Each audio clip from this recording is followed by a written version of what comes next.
जय श्री कृष्णा। राधे राधे। किसी काम को करने का जुनून आप में तभी आएगा जब आप वो काम करेंगे जिसे करने के लिए आपका दिल कहे, जिसमें आपका मन लगे और जिसे करने से आपको सुकून मिले। अगर आप वो काम नहीं कर रहे हैं जिसे करने के लिए आप इस धरती पर आए हैं, तो आप एक दिन निराश होकर अपने काम से हार मान लेंगे। इसलिए आप वो काम कीजिए जिसे करना आपके जीवन का लक्ष्य है, और उसे बिना किए आपके जीवन का कोई अर्थ नहीं है। यदि आप में किसी को देखकर काम करने का जुनून होता है, तो ये जुनून लंबे समय तक नहीं चलते, क्योंकि अगर सामने वाला निराश हुआ तो समझो आप भी निराश हो जाने से बच नहीं पाएंगे। इसलिए आप किसी और को देखकर नहीं, खुद को अंदर से समझकर आगे बढ़ें। जीत आपको जरूर मिलेगी। अगर आप जीवन में एक बड़ी सफलता हासिल करना चाहते हैं, तो आपको जीवन के उतार चढ़ाव से गुजरना ही होगा, क्योंकि बिना उतार चढ़ाव के सफलता की कोई परिभाषा ही नहीं है। यदि आप संयम रखोगे, तो इससे मिलने वाला फल आपके जीवन में सुख शांति समृद्धि लेकर आएगा, क्योंकि आप जानते हैं संयम का फल मीठा होता है और इसे बढ़ने और पकने में एक लंबा समय लगता है। आपके चाहने से यह जल्दी तैयार नहीं होता। जब आप संघर्ष का रास्ता चुनते हैं, तो आपको उस रास्ते में चलकर बहुत दर्द सहना पड़ता है, लेकिन यही दर्द आगे चलकर आपकी ताकत बनकर सामने आता है और आपको जीत दिलाता है। श्री कृष्ण कहते हैं, अगर आपने इस धरती पर जन्म लिया है, तो फिर जोखिम लेने से क्यों घबरा रहे हैं? आगे बढ़ने को ठान लीजिए। सारी तकलीफें और दर्द आपका मार्गदर्शन करना शुरू कर देंगे, क्योंकि जो कोई करने की ठान लेता है, वो आज नहीं तो कल अपना नाम बना लेता है। यदि आप खुद की कमियों को दूर नहीं कर पा रहे हैं, तो आप यह मान लीजिए कि आप जितनी तेजी से आगे बढ़ने का प्रयास करेंगे, उतनी ही तेजी से आप नीचे गिरेंगे। इसलिए जीवन में आगे बढ़ने से पहले अपनी कमियों पर विजय हासिल कीजिए, क्योंकि कमियों को हराना भी एक सफलता है। यदि आप जीवन के अंधेरे से बाहर निकलना चाहते हो, तो आपको अपने दिमाग में अच्छे विचार का दीप जलाना होगा, और यही एक तरीका है जिसे अपनाकर आप अपने जीवन के अंधकार को दूर कर सकते हैं। अगर आप चाहते हैं कि आप जीवन में कभी निराश ना हो, तो आप अपनी कमजोरी किसी को ना बताइए, क्योंकि लोग उस कमजोर दीवार की ईंट ले जाकर अपना घर बनाएंगे। मतलब के लोग आपकी कमजोरी का फायदा उठाएंगे। इसलिए आप अपनी कमजोरी को भूलकर साहस के साथ आगे बढ़िए, मंजिल जरूर मिलेगी। अगर आप अपने दिल और दिमाग को मैला करना चाहते हैं, तो आप अपने दिल और दिमाग को बुरी यादें और बुरे विचार से भर लीजिए। लेकिन हाँ, मैं आपसे यह कहना चाहूँगा कि बुरी यादें और बुरे विचार को दिल और दिमाग में बिठाना आसान है, लेकिन उन्हें दोबारा बाहर फेंकना आसान नहीं होता। इसलिए आप सोच समझकर निर्णय लीजिए, ताकि आपका भविष्य सुरक्षित रहे। यदि आप सोचते हैं कि आप मेहनत बहुत करते हैं पर आप कहीं पहुंच नहीं पा रहे हैं, तो आप सिर्फ एक गलती कर रहे हैं। आप मेहनत बहुत करते हैं पर अपने मन में हार जाने का डर बिठा रखा है, और ये डर आपको जकड़ रखा है। मेरी मानिए, तो आप मेहनत कर रहे हैं तो उसे पूरी लगन और ईमानदारी से करते रहिए। आप अपने आप पर विश्वास रखें और हार के बारे में ना सोचकर सिर्फ जीतने के बारे में सोचिए। जिंदगी में आने वाली समस्याओं को हराकर पीछे हटना आपके लिए बहुत आसान है, पर शायद आप यह नहीं जानते हैं कि आप जिन समस्याओं से हारकर पीछे हट रहे हैं, वो समस्याएं नहीं हैं, ऊपर वाले की परीक्षा है। अगर आप इन परीक्षा में पास हो जाते हैं, तो आपका जीवन सुख शांति और समृद्धि से भर जाएगा। कुछ लोग सपने देखकर सो जाते हैं, कुछ लोग जागते हुए देखते हैं। जो सोकर सपना देखा उसे आज तक कुछ नहीं मिला, और जो जागते हुए सपना देखा और उसने सपने को सच करने में पूरी रात लगा दी, किस्मत ने उसकी पूरी जिंदगी बदल दी। खुद पर भरोसा रख। जो आदमी पूरी लगन और मेहनत से काम किया, वही देर सवेर इस दुनिया में अपना नाम किया।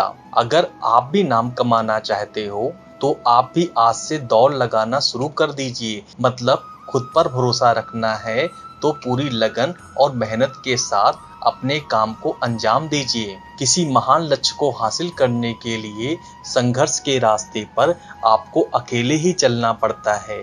जब आप लक्ष्य हासिल करते हैं तो लोग आपका अनुसरण करना शुरू कर देते हैं। किस्मत का दूसरा नाम लगन है। अगर आप अपने काम को पूरी लगन से और मेहनत से करते हैं तो आपको कामयाब होने से कोई नहीं रोक सकता। यदि आप में मेहनत करने की लगन नहीं है तो आपको कदम कदम पर रुकावट नजर आएगी। अगर आपको कोई छोड़ दिया है तो आप इस गम में अपना दिन और रात मत गुजारिए। गम को भूलकर आगे बढ़िए और खुद को इतना बड़ा बनाइए कि आपको छोड़ने वाला आपकी एक झलक पाने के लिए तरस जाए। अगर आप बिना किसी प्रयास किए यह सोचते हैं कि आपका वक्त आज नहीं तो कल बदलेगा, तो यह बात आप लिख लीजिए कि आप मरने के आखिरी पड़ाव पर आएंगे, फिर भी आपका समय नहीं बदलेगा। समय सिर्फ उनका बदलता है जो सिर्फ मेहनत करने पर विश्वास रखते हैं। ईश्वर ने आपको अंदर से लेकर बाहर तक कुछ इस तरह बनाया है कि अगर आप खुद को सही तरीके से इस्तेमाल करना शुरू कर दें तो आप वह बन सकते हैं जो आप बनना चाहते हैं, और वो हासिल कर सकते हैं जो आप करना चाहते हैं। जब आप जिम्मेदारियों के बोझ को अपना कर्तव्य समझकर खुशी खुशी उठाते हैं और जिम्मेदारियां आपको कुशल और ताकतवर बनाती हैं, और अगर इन्हें आप मजबूरी में नाखुश होकर उठाते हैं तो आप इन जिम्मेदारियों के बोझ में दबकर खत्म हो जाते हैं। श्री कृष्ण कहते हैं, आपका मन जितना तेज दौड़ेगा, आपके सफल होने की गति उतनी ही धीमी हो जाएगी। इसलिए आप अपने मन को नियंत्रित कीजिए और अपने दिमाग को दौड़ाइए। यदि आप जिंदगी में अकेले रह गए तो आप इस बात का अफसोस मत कीजिए कि आप अकेले हैं, बल्कि इस बात पर खुशी मनाइए कि अब आपका पूरा वक्त आपके काम को मिलेगा। और याद रखिए कि काम से बड़ा कोई अपना नहीं है, काम से बड़ा कोई दोस्त नहीं है। हार को हार की तरह मत देखिए, इसे एक सीख के मौके की तरह देखिए, क्योंकि हर हार में सीखने की अपार संभावनाएं होती हैं। और जब आपको कई बार हार के बाद सफलता मिलती है तो पहली बार में ही मिलने वाली सफलता से कई गुना शानदार होती है। अगर आप सोचते हैं आपको सफलता आसानी से मिल जाएगी तो आप गलत हैं, क्योंकि सफलता स्मार्ट तरीके से की गई मेहनत और धैर्य से मिलती है। अगर आप इन सब के लिए तैयार हैं तो आप सफल होने के लिए भी तैयार हैं। यदि आप रात दिन सफल होने के लिए जूझ रहे हैं तो आपके रास्ते में आने वाली बड़ी से बड़ी समस्या आपको रोक नहीं पाएगी। अगर कोई आपको रोकेगा तो आप खुद होंगे, कोई और नहीं। कब तक आप बैठकर अपनी किस्मत को कोसते रहेंगे? कभी ना कभी आपको पूरे जोश के साथ उठना होगा, पूरी लगन और मेहनत के साथ काम करके अपनी किस्मत को बदलना होगा। अगर आपका ध्यान आपके लक्ष्य पर नहीं है तो आप इस बात पर ध्यान दीजिए कि आपका ध्यान किस तरफ है, क्योंकि जिस तरफ आपका पूरा ध्यान होगा वह आपके जीवन में घटित होगा और वही आप हासिल भी करेंगे। मधुबन गांव में सुमन नाम की एक लड़की रहती थी जिसकी उम्र मात्र 12 साल की थी। वह कभी स्कूल नहीं गई, फिर भी वह कुछ ऐसा करने का सपना देखती थी जिससे वह पूरी दुनिया में मशहूर हो जाए। सुमन के गांव वाले हमेशा उसे भगले कहते थे क्योंकि वह कभी स्कूल नहीं गई, फिर भी वह जिंदगी में कुछ बड़ा करने का सपना देखती थी। गांव वाले सुमन के पिताजी पर इस बात को लेकर दबाव बनाते थे कि सुमन पढ़ी लिखी नहीं है, इसलिए जल्द से जल्द उसकी शादी कर दो, वरना आगे चलकर बहुत मुश्किल होगी। सुमन के पिता गांव वालों की बातों से पूरी तरह सहमत थे, पर सुमन सहमत नहीं थी। उसे तो शादी नहीं बल्कि पूरी दुनिया में नाम कमाना था। कुछ ऐसा करना था जिससे उस पर लोगों को बेटी होने का गर्व हो। सुमन के लिए यह सब कुछ करना आसान नहीं था। गांव वाले इस बात से बेखबर थे कि वाकई सुमन कुछ करना चाहती है। वह किसी को इस बारे में नहीं बताई थी कि वह एक अच्छी चित्रकार है। उसे बचपन से चित्र बनाना अच्छा लगता था। शायद यही वजह है कि उसका मन पढ़ने में नहीं लगता था और इस वजह से वह कभी स्कूल नहीं गई। उसके पिताजी को चित्र बनाना अच्छा नहीं लगता था। उन्होंने कई बार सुमन के बनाए गए चित्र को आग के हवाले कर दिया, फिर भी सुमन हार नहीं मानी। वह चित्रकारी करती गई और करती गई। जब सुमन हार नहीं मानी तो उसके पिताजी ने उसे उसके हाल पर छोड़ दिया।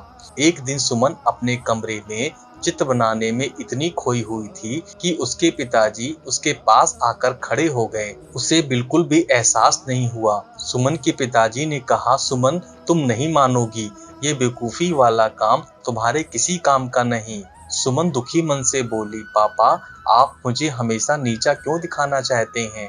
मैं जिंदगी में कुछ करना चाहती हूँ, आप मुझे बार बार क्यों रोकते हैं? उसके पिताजी ने कहा, अगर हमें इस गांव में रहना है तो तुम्हें वही करना होगा जो गांव वाले चाहते हैं। सुमन दृढ़ संकल्प से बोली, कभी नहीं, मैं जो चाहती हूँ वही करूंगी, चाहे जो हो जाए। मुझे हराना किसी के लिए आसान नहीं। सुमन के पापा ने कहा, तुम ये नहीं चाहती ना कि मैं तुम्हारे सारे सपनों को जलाकर रख दूं? सुमन ने कहा, पापा इंसान में इतनी ताकत कहाँ कि भगवान के दिए हुए हुनर को जलाकर रख दे। आपने मेरे बनाए हुए चित्रों को जलाया है, मेरे हुनर को नहीं। गांव वाले ठीक कहते हैं, तुम्हारी लड़की पागल हो गई है। सुमन के पिताजी ने सख्त लहजे में कहा, इसे इलाज की जरूरत है। सुमन बोली, पापा आपको पता होना चाहिए कि दुनिया में जो भी बड़े काम किए हैं पागलों ने ही किए हैं और करते रहेंगे। मैं भी उन्हीं पागलों में से एक हूँ। मुझे लगता है तुम्हें समझाना बेकार है, सुमन के पिताजी ने कहा और ताकते हुए कमरे से बाहर चले गए। सुमन गांव वालों को सफल होकर दिखाना चाहती थी ताकि वह भी अपनी बेटियों को आगे बढ़ने का मौका दें और उनकी बेटियां अपने पैरों पर खड़ी हो सकें। एक दिन सुमन के मन में विचार आया कि वह गांव में अपने बनाए गए चित्रों की प्रदर्शनी लगाएगी और गांव के 10 गांवों में प्रचार प्रसार के लिए जाएगी। इस बारे में बात करने के लिए अपने पिताजी के पास गई। शायद उसे इस काम के लिए किसी की मदद की आवश्यकता थी। पापा मैं आपसे कुछ कहना चाहती हूँ, सुमन ने पिताजी से कहा। शायद आपको अच्छा लगेगा कि नहीं, मैं गांव में बनाए गए चित्रों की प्रदर्शनी लगाने के लिए जा रही हूँ। सुमन ने कहा, इस प्रदर्शनी में लोगों को मेरे हुनर के बारे में पता चलेगा। वो हमें कुछ नहीं कहेंगे बल्कि मुझ पर गर्व महसूस करेंगे। सुमन के बहुत समझाने पर उसके पिता मान गए। सुमन और उसके पिताजी प्रदर्शनी की तैयारी में जी जान से जुट गए।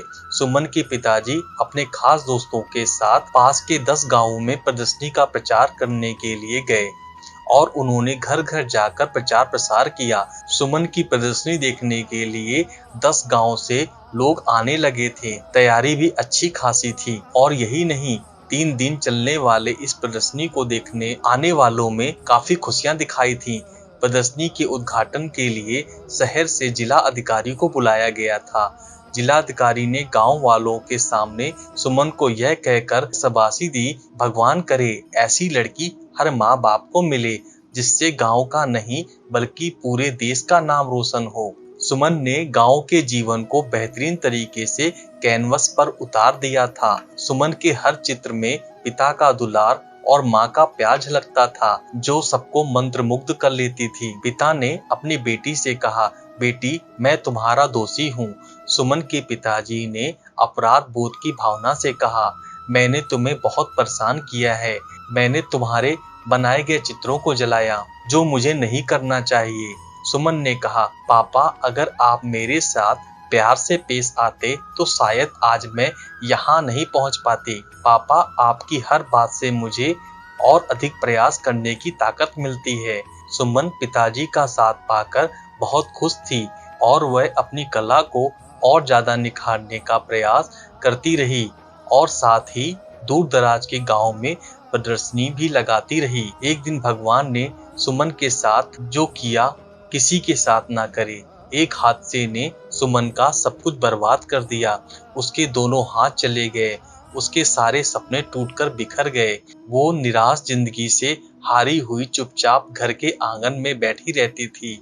उसके पिताजी का रो रो कर बुरा हाल था। उनसे अपनी बेटी का दुख नहीं देखा जा रहा था। शायद इसलिए वो उसके सामने बहुत ही कम आते थे। सुमन खुद को समझाने की पूरी कोशिश करती थी। उसकी कहानी इतनी आसान तरीके से खत्म नहीं होने वाली थी। अब उसकी लड़ाई ना पापा से है ना गांव वालों से है। अब उसकी लड़ाई किस्मत से है। अब चाहे जो हो जाए वह किस्मत को हराकर मानेगी, दुनिया में नाम कमाकर मानेगी। सुमन एक बार फिर से शुरुआत कर दी है। इस बार हाथ से नहीं बल्कि पैर से चित्र बनाने की कोशिश कर रही थी, जिसे देखकर उसके पिता का दिल पसीज गया। सुमन के पिताजी ने कहा, बिटिया यह क्या कर रही हो, अब तो मान जाओ। सुमन बोली, पापा मैं कभी हार नहीं मान सकती। उसके पिताजी ने कहा, क्या तुम्हें लगता है तुम इस तरह से अपने सपने को पूरा कर लोगे? सुमन ने कहा, पापा अगर इरादे पक्के हो तो कोई भी काम इस दुनिया में मुश्किल नहीं है। मेरे से ज्यादा लोग हादसा झेलते हैं फिर भी कामयाब होते हैं। सुमन के पिताजी ने कहा, बेटी प्रयास करो, मैं हमेशा तुम्हारे साथ हूँ। तुम्हारे प्रयास से तुम्हारी बदकिस्मत भी हार जाएगी। और इस तरह कई सालों की मेहनत के बाद एक बार फिर सुमन की जिंदगी वापस लौट आई। उसके टूटे हुए सपने एक एक करके जुड़ने लगे और वह गांव से लेकर शहर तक अपनी चित्रकारी के लिए मशहूर होने लगी। जो गांव वाले सुमन की तरक्की से जलते थे, हादसे के बाद से उसके लिए दुआ करने लगे। भगवान भी उसके प्रयास के सामने हार मान गए। वो सुमन को वह देने के लिए मजबूर हो गए जिसकी वह हकदार थी। एक दिन सुमन ने खुद कहा, लोग मेरे खिलाफ हैं, यहाँ तक कि मेरे पिताजी भी नहीं चाहते कि मैं अपना नाम बनाऊं। मेरी पहली प्रदर्शनी ने मेरे पिताजी की आंखें खोल दी। उनकी बिटिया भी कुछ कर सकती है। बहरहाल एक हादसे ने मेरा सब कुछ बर्बाद कर दिया। मेरे दोनों हाथ चले गए। मैं टूट चुकी थी। मुझे नहीं लग रहा था कि अब मैं कुछ कर पाऊंगी, पर मुझमें कहीं ना कहीं वो चिंगारी थी जो मुझे एक बार फिर आगे बढ़ने का मौका दे रही थी। मैंने नए सिरे से शुरुआत की और देखते ही देखते सब कुछ मेरे लिए एक बार फिर से आसान हो गया और मैं पूरी दुनिया में नाम बनाने के लिए आगे बढ़ी। हादसे में सिर्फ आदमी मरता है पर उसके जज्बात जिंदा रहते हैं और एक प्रयास से सब कुछ बर्बाद होने से बच जाता है। आदमी जब तक खत्म नहीं होता जब तक उसके हौसले में जान होती है। यही वो हौसले हैं जिससे सपनों की पहचान मिलती है। दोस्तों, यह वीडियो यहीं पर समाप्त होती है। मैं आशा करता हूँ कि आपको यह वीडियो बहुत पसंद आई होगी। मिलते हैं एक नई वीडियो में, तब तक अपना ख्याल रखिएगा। जय श्री कृष्णा, जय श्री कृष्णा, जय श्री कृष्णा।